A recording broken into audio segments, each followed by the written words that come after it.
This story right here that I'm bringing to you is more of an update to a story I had talked about a while ago. When I first saw it come back up, I said, oh, so they finally are bringing this story back up and they finally sentenced this monster.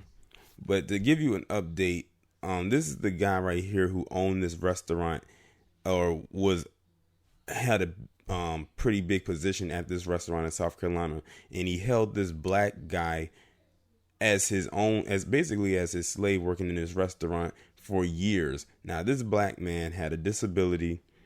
He took advantage of that and had him working all these hours with pretty much no pay, and was treating him like trash. And like I said, he had him pretty much like his slave. That's how he had this guy working.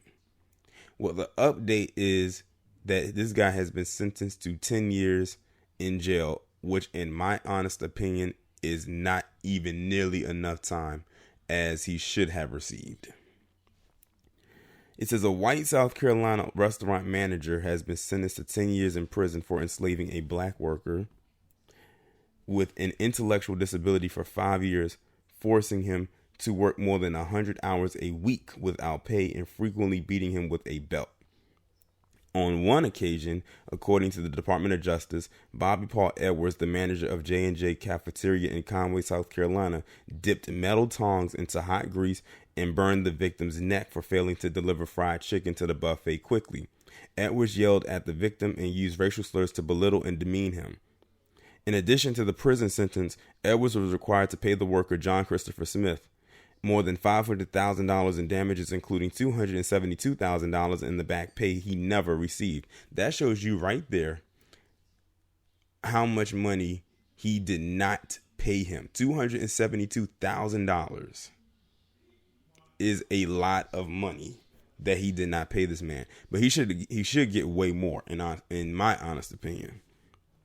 Smith's ordeal finally ended in 2014 when the mother-in-law of a waitress notified authorities of the abuse. It is almost inconceivable that instances of forced labor endure in this country to this day, a century and a half after the Emancipation Proclamation, said Assistant Attorney General Eric Draben of the Civil Rights Division. Prosecutors say Smith, who was described as having a mild cognitive impairment, began working at J&J Cafeteria as a dishwasher in 1990 at the age of 12. So listen to that. He's been there since he was 12 in 1990, and it wasn't until 2014 when it ended. That's a long time. You're talking 24 years. So his nightmare didn't end until he was in his 30s, in his late 30s at that. Smith, now in his early 40s, eventually dropped out of school and took up. Sorry about that. I had to step away right quick. But back to what I was saying. Smith, now in his 40s, eventually dropped out of school and took up a full-time paid job at the restaurant, which was owned by Edwards' extended family. That all changed around 2009 when Edwards took over the operation of the cafeteria and simply quit paying Smith, who was given a small room in the back of the restaurant. "You're not a serial killer, right?" Victim text messaged the man before she died. Hold on. I think I'm reading it right. I'm reading the wrong thing. Sorry. For 5 years, according to court documents, Smith, who eventually became a buffet cook, was required to work more than 100 hours, 6 a.m. to 11 p.m., Monday through Saturday, and from 6 a.m. until 2 p.m. on Sunday, without a day off and without pay. Edwards used violence, threats of violence, of verbal abuse, and threats of taking Smith to jail in order to compel him to keep working at J&J, according to the court documents. At times, the court said Edwards could beat Smith or would beat Smith with a belt or hit him with kitchen items such as pans and punch him with his fist, either because he believed the man worked too slowly or had done something wrong on the job. Now, see, this person right here has literally awakened his inner ancestors. His inner slave master owning ancestors. In a federal lawsuit filed in 2015 on Smith's behalf, he compared Edwards to a slave driver who would yell racial slurs at him. At one point, the suit charged Edwards threatened to stomp his throat and beat him until people would not recognize him. Plaintiff was heard crying like a child and yelling, "No, Bobby, please." After this beating, defendant Bobby forced plaintiff to get back to work, the complaint said. In 2015, after Edwards' arrest, Smith told WNBF-TV that he had been physically abused for years. "He would beat me with belt and all that," Smith said. "Take the tongs to the grease on my neck." Smith said he wanted Edward to go to prison, and "I want to be there when he goes."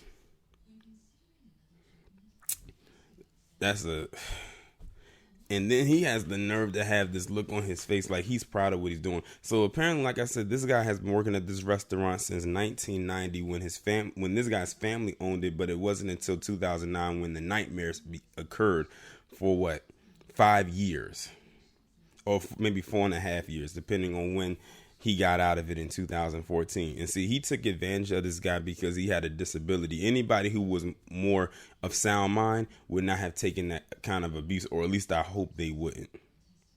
But did you hear those hours he had him working? 6 a.m. to 11 p.m. Monday through Saturday, and 6 a.m. to 2 p.m. on Sunday. And he had no pay whatsoever. No time off, really. Except for within the hours that this man gave him. Like I said, he took advantage of this man and he treated him like he was a slave. Within those 10 years, hopefully somebody on the inside gets wind of this story and they beat the shit out of him. For real. Hopefully he is in gym pop. He don't need to be off to himself, none of that. And the thing is, he got, as you can see, he got a lust for doing something like this. He loved it. He loved doing this, or he loved committing this act. Now, I don't know what the status is for the other employees that were working there, but like I said, it sounds like he only did it to him. He targeted him for a reason, because this man had a disability and he knew he could make him do whatever he wanted, and threatened to do it to him what he wanted to do. Because like I said, nobody without a disability would have allowed this to continue to go on for even as long as it did. And 4.5 years is a long time for that kind of abuse. You saw what he got in back pay, $272,000. That's basically all the checks that he was supposed to get combined into one lump sum. It's probably more than that, but that's what they rounded the figure up to. So in all, he received $772,000. The shit is crazy. But this guy definitely deserves all the abuse in the world. No matter how it comes or how it happens and from who, I don't care. As long as it is painful. Y'all let me know what y'all think about this down in the comments, and I'll talk to you in the next one.